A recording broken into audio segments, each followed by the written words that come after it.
Susana Muhammad para que en nombre de su bancada como vocera en esta comisión haga su intervención hasta por 10 minutos. Bienvenida y haga uso de la palabra, concejal. Gracias, presidente. Bueno, acá este debate que ha traído el Partido Liberal, digamos, tiene un componente estructural, que es el tema del POT y la localización de servicios funerarios y hornos crematorios. Y hay un problema coyuntural, y a ese es el que yo me quiero referir. El problema coyuntural es la capacidad de cremación en Bogotá en medio del tercer pico de la pandemia. Y hay, a través de la revista Semana, una alerta. Supuestamente, yo quisiera que aquí la directora de la UAS, el secretario de Salud, aclarara esa alerta que existe sobre la posibilidad de que estemos llegando o hayamos llegado al tope de la capacidad de cremación. Yo recuerdo 3 indicadores que en junio del 2020 la alcaldesa dio como medidores de la pandemia. Ya para el segundo pico a la alcaldesa se le habían olvidado esos 3 medidores.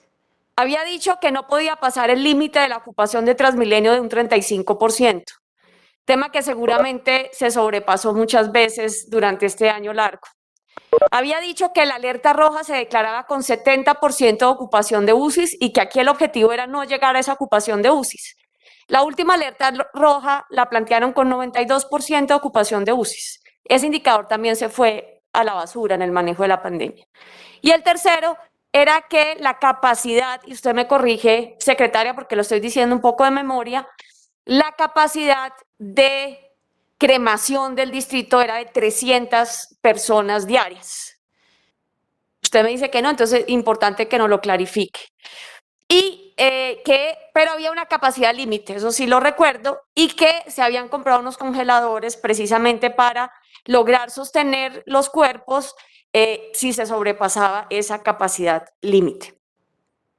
Yo quisiera, presidente, referirme a la situación de la pandemia y lo que significaría en ese proceso de capacidad, porque es muy importante que hoy nos aclare la administración en qué estamos en ese semáforo de capacidad y qué están preveyendo como planes de contingencia y mitigación en caso de que esa capacidad empiece a llegar a sus límites.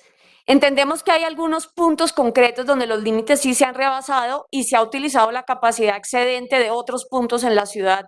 Y también cómo funciona eso entre lo público y lo privado, porque sabemos que aquí las víctimas de esta pandemia han sido el estrato 1, 2 y 3, que dependen principalmente de los servicios públicos funerarios y no tanto de los servicios privados. Entonces, también cómo son esos arreglos en caso de que la demanda del estrato 1, 2 y 3, digamos, sobrepase la capacidad pública de atención frente a los privados.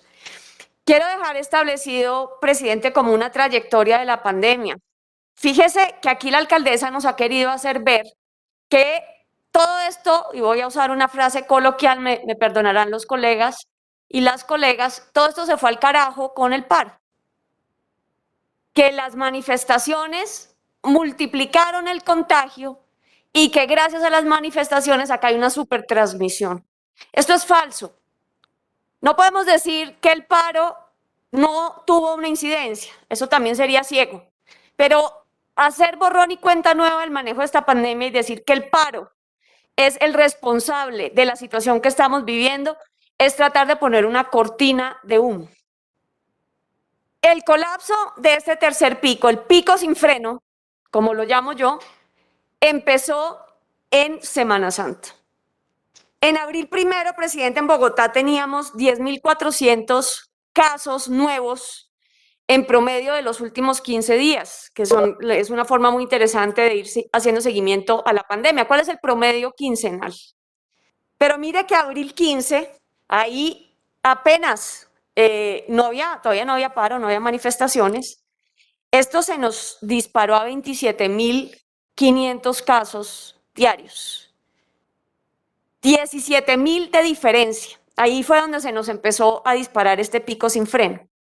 Y entre abril 15 y abril 30 se mantuvo eso con un aumento que llegamos a los 43.300 casos en promedio de esa quincena, con 16.000 casos adicionales.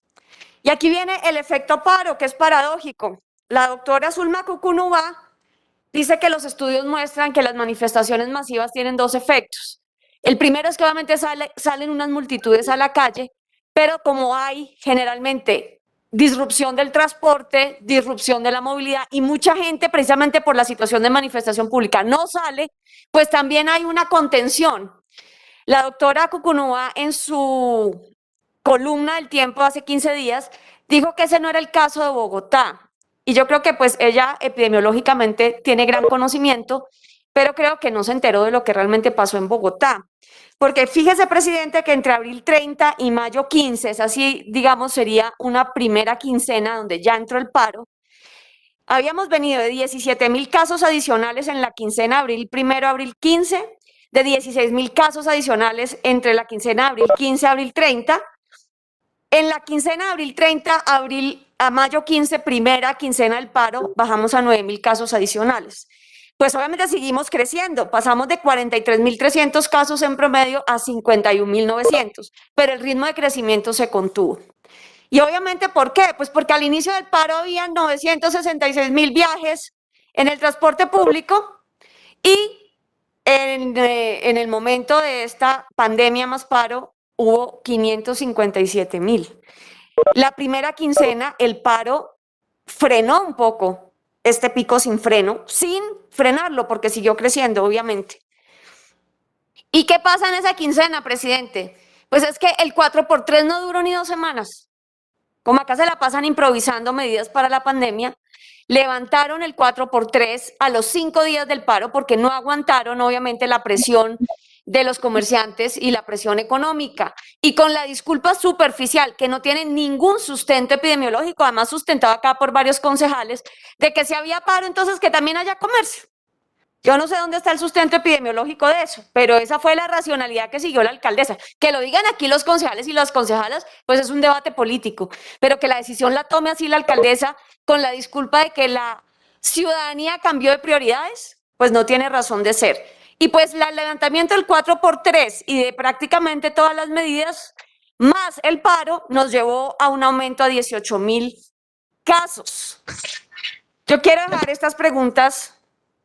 Presidente, en esa quincena, 18.000 casos más, pasamos de 51.000 a 69.000 en la quincena entre mayo 15 a mayo 30. Y las muertes han seguido aumentando en esa lógica.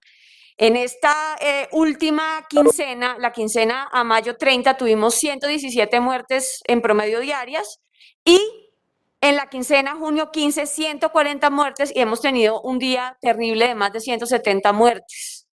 Yo sí quisiera que la directora de la UAS nos aclare hasta dónde estira el caucho de esta trayectoria de la pandemia. ¿Qué es lo que estamos viendo aquí, presidente? Que estamos en un pico sin freno y con 97% de ocupación de cuidados intensivos, el presidente Duque, y lo secunda la alcaldesa Claudia López, abre toda la ciudad. La repercusión de eso lo vamos a ver la próxima semana. Ahí vamos a ver la repercusión para ver qué significa eso en crecimiento. Hoy el Colegio Médico nos reporta que no hay camas, no hay insumos y no hay medicamentos. ¿Esto qué significa, presidente? Que seguramente el número de fallecidos por la falta de atención y la falta de manejo de esta pandemia va a crecer.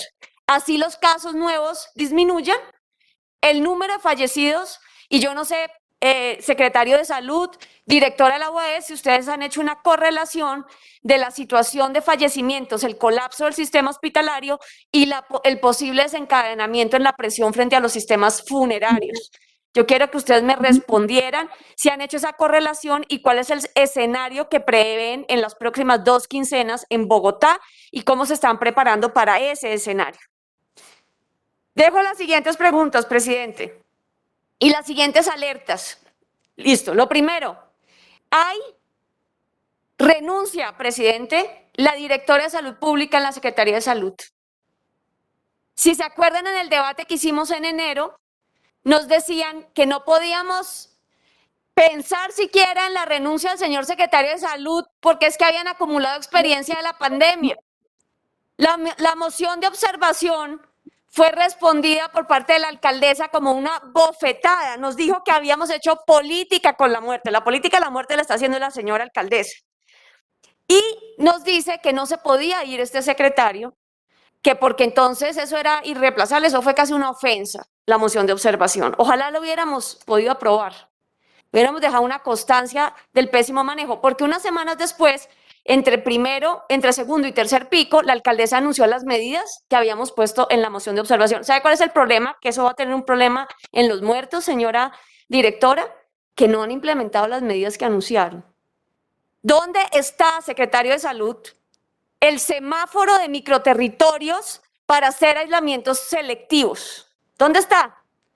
¿Dónde está, señor secretario de Salud, o en qué va la supuesta capacidad de producción de la vacuna en Bogotá, anunciado con la alcaldesa?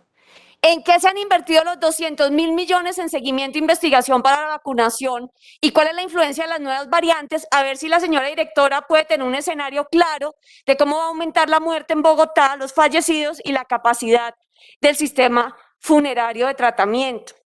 Todo esto ha quedado en anuncios. Y con esto termino, presidente.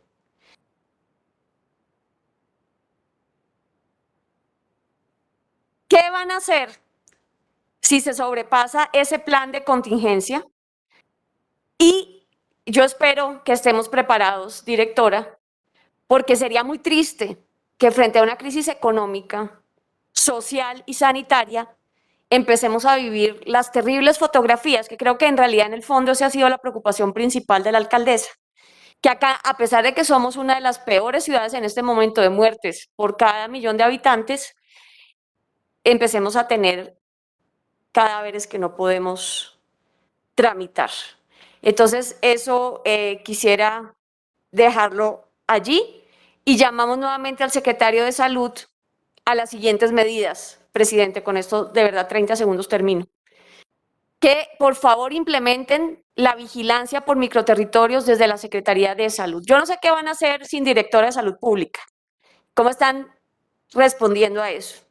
2, que generen realmente la formación médica que no han querido para poder aumentar la capacidad hospitalaria y que generen las medidas que lo han dicho todos los expertos y lo hemos dicho acá 1 año y medio para tener medidas que corten la transmisión del virus. No solo medidas en donde estamos en la otra punta mirando si las UCIs, y en este caso ojalá no sea así, la capacidad de procesamiento funerario nos alcance. Gracias, presidente. Gracias.